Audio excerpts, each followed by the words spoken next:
Halo, selamat datang kembali di Zona Misteri. Ini adalah sesuatu yang sudah lama sekali kalian minta dengan sangat.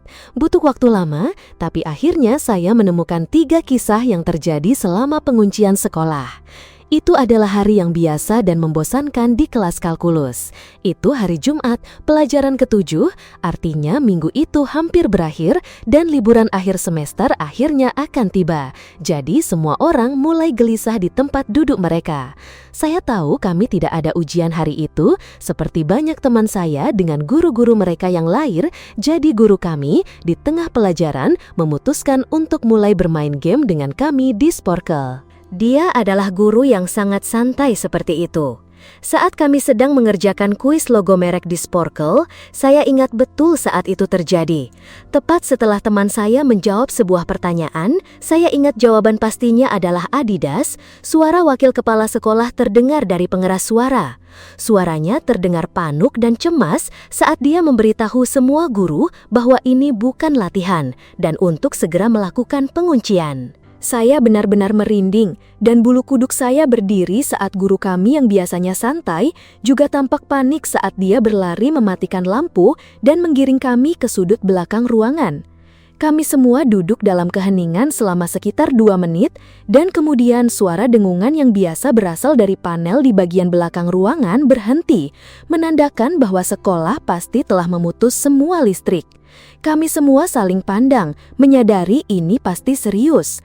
Beberapa menit menunggu kemudian, kami mendengar seorang pria berteriak sekuat tenaga dari lorong. 2 gadis di kelas bahkan mulai menangis, yang membuat kami semua semakin takut.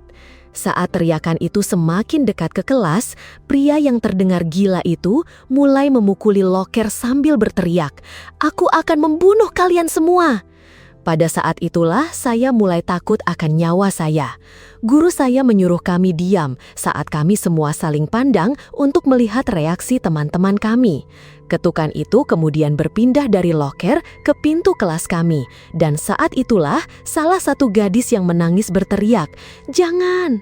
Ketukan di pintu semakin parah saat pria itu mulai berteriak, "Buka!" 2 gadis di kelas sekarang menangis keras. Rasanya seperti selamanya pria itu menggedor pintu, tetapi akhirnya dia melanjutkan menyusuri lorong, berteriak seperti orang gila sampai kami tidak bisa lagi mendengarnya.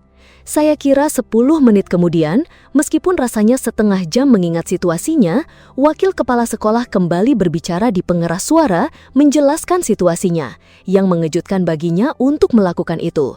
Dia menjelaskan bahwa seseorang yang tampaknya mengalami gangguan jiwa masuk ke gedung dan menyerang wanita yang duduk di meja depan, menyebabkan wanita itu melarikan diri dari gedung sambil berteriak, dan staf tidak yakin apakah pria itu bersenjata atau tidak. Sekarang, ini terjadi sebelum sekolah memiliki kamera atau mampu membeli keamanan yang memadai. Jadi sekolah sangat rentan terhadap hal seperti ini. Staf telah melakukan penyisiran di semua lorong dan kelas tetapi tidak dapat menemukannya. Jadi wakil kepala sekolah menginstruksikan para guru untuk melanjutkan pengajaran tetapi tetap mengunci semua pintu dan tidak membiarkan siswa meninggalkan ruangan dengan alasan apapun. Bagian yang paling mengganggu, bagaimanapun, adalah salah satu penjaga sekolah yang bekerja shift malam menemukan pria itu tertidur di salah satu lemari penyimpanan di dekat bagian belakang sekolah. Menurut rumor yang tersebar di kalangan teman-teman saya, sebuah 44 Magnum menyembul dari sakunya. Penjaga sekolah itu pasti melakukan sesuatu yang bodoh hingga membangunkannya, seperti membiarkan pintu lemari terbuka. Karena saat seorang petugas polisi tiba di lokasi, pria itu sudah pergi. Seluruh kelas saya, sejauh yang saya tahu, sampai hari ini tidak tahu apakah pria ini pernah ditemukan, tetapi saya suka berpikir bahwa saat ini dia sedang diberikan bantuan yang layak dia butuhkan. Sekolah saya memiliki 2 sesi makan siang. Sesi makan siang pertama adalah untuk semua siswa kelas 7 dan sebagian siswa kelas 8. Sesi makan siang kedua adalah untuk separuh siswa kelas 8 lainnya dan semua siswa kelas 9. Penguncian itu terjadi pada awal Oktober. Pada hari penguncian itu terjadi, cuaca mendung dan hujan. Selama sesi makan siang pertama, saya mendengar 4 suara dentuman keras. Saya pribadi mengira itu adalah Guntur, tetapi semua orang yang sedang makan siang mulai berteriak. Saya berpikir anak-anak itu hanya berlebihan, tetapi satpam sekolah datang dan mulai berteriak menyuruh orang-orang masuk ke aula serbaguna. Anak-anak yang sedang mengantri membeli makan siang harus membuang makan siang mereka dan masuk ke dalam. Saya dan beberapa teman masuk ke dalam ruangan bersama sekelompok besar anak-anak lain. Semua orang penasaran apa yang sedang terjadi. Aula serbaguna kami sangat besar dan dinding belakang ruangan itu terbuat dari kaca tembus pandang. Ketika saya dan teman-teman saya didesak masuk ke dalam, satpam sekolah sedang menutupi kaca dengan tirai dan ada orang dewasa di setiap pintu keluar. Teman saya, Rizky, penasaran seperti kami yang lain, jadi dia bertanya kepada salah satu orang dewasa apa yang sedang terjadi. Ketika dia kembali, dia memberitahu kami, "Kalian tahu rumah-rumah yang ada di depan sekolah ini? Ada seorang pria dengan gangguan jiwa yang mengurung diri di depan rumahnya, dan dia mengancam akan bunuh diri serta membunuh polisi jika dia diusir. Dia tadi berjalan-jalan di luar sekolah, mengawasi anak-anak dengan cara yang aneh."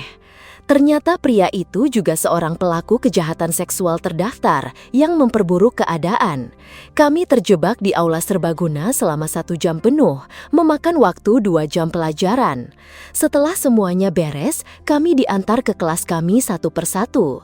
Saya kemudian mengetahui bahwa pria itu tinggal di sebelah teman saya, Putri, yang memberitahu saya tentang Halloween sebelumnya ketika dia melihat pria yang sama di jendelanya, menggores lengannya, dan menulis dengan darahnya sendiri, "Jangan datang ke sini atau aku akan membunuhmu" di jendelanya. Tentu saja, karena saat itu Halloween, orang-orang, termasuk Putri, mengira itu hanya untuk liburan. Tetapi setelah insiden mengerikan ini, kami tahu pria ini memang sakit jiwa, dan kami senang dia tidak pernah mendekati kami. Saya berusia 22 tahun, baru lulus kuliah, dan saya baru saja mendapatkan pekerjaan di SMA lama saya sebagai semacam staf magang IT di ruang bawah tanah sekolah. Ruang bawah tanah sekolah sangat berantakan dan tidak teratur, tetapi ada kantor kecil berkapasitas 3 orang yang sebenarnya sangat bagus di sana. Kantor itu memiliki 3 meja besar yang bagus, 2 kulkas mini, TV layar datar yang terpasang di dinding, dan AC yang sangat nyaman, kemewahan yang tidak bisa dinikmati siswa dan guru di sekolah. Dan tentu saja, semua server sekolah serta peralatan komputer lainnya. Saya mendapatkan pekerjaan ini karena 3 guru komputer lama saya sangat menyukai saya. Saya bahkan bisa menganggap mereka teman sejati, bukan hanya sekedar sosok guru. Jadi mereka semua sangat membantu saya mendapatkan pekerjaan ini. Semuanya berjalan baik sampai sesuatu terjadi beberapa minggu yang lalu. 2 rekan kerja saya yang berbagi kantor dengan saya, Dito dan Gilang, tidak ada di kantor saat itu. Mereka sedang di lantai atas mengerjakan dokumen atau apapun.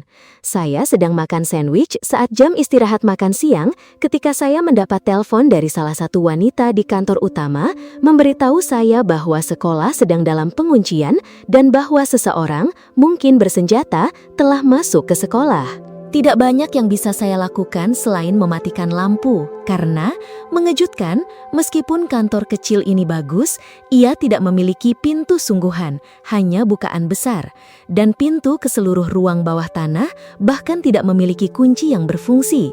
Demi keselamatan saya sendiri, saya mematikan semua lampu di kantor dan layar komputer saya. Saya membiarkan ponsel saya di meja, mengirim pesan kepada Gilang dan Dito, tetapi mereka tidak membalas. Saya duduk di sana dalam gelap, bermain game di ponsel saya selama sekitar 20 menit, menunggu panggilan dari atas untuk memberitahu saya untuk melanjutkan pekerjaan. Saya tidak tahu apa yang sedang terjadi. Saya tidak bisa mendengar apa yang terjadi di lantai atas dari bawah sini, tetapi saya tidak diizinkan menelepon sampai diberitahu bahwa penguncian telah berakhir.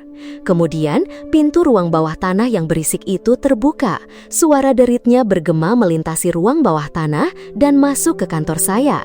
Saya bangkit dari tempat duduk saya, bertanya-tanya apakah saya harus memanggil Gilang atau Dito. Saya sangat ingin mendapatkan informasi dari mereka.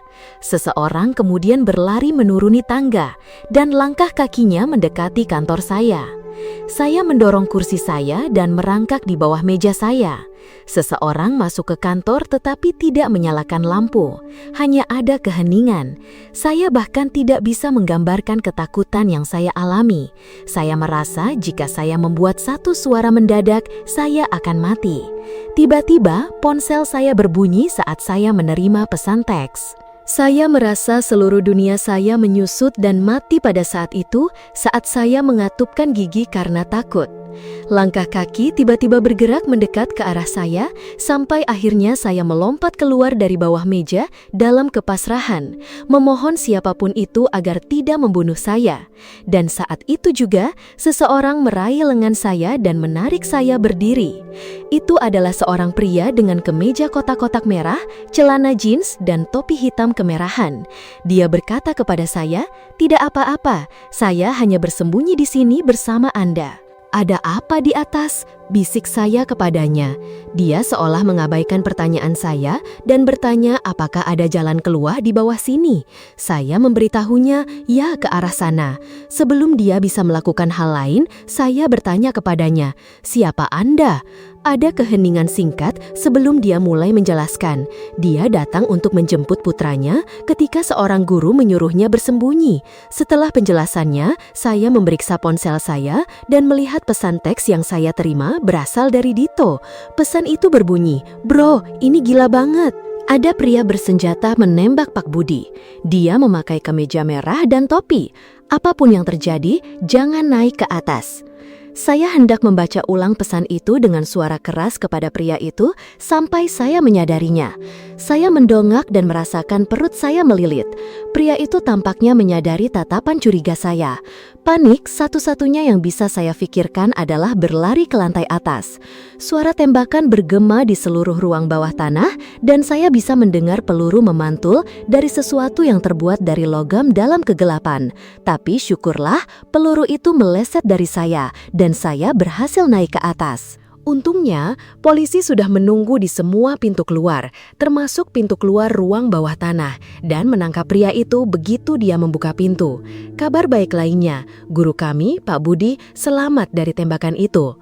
Kemudian diketahui bahwa pria itu dan Pak Budi memiliki masalah pribadi karena alasan tertentu, tetapi itu tidak pernah terungkap.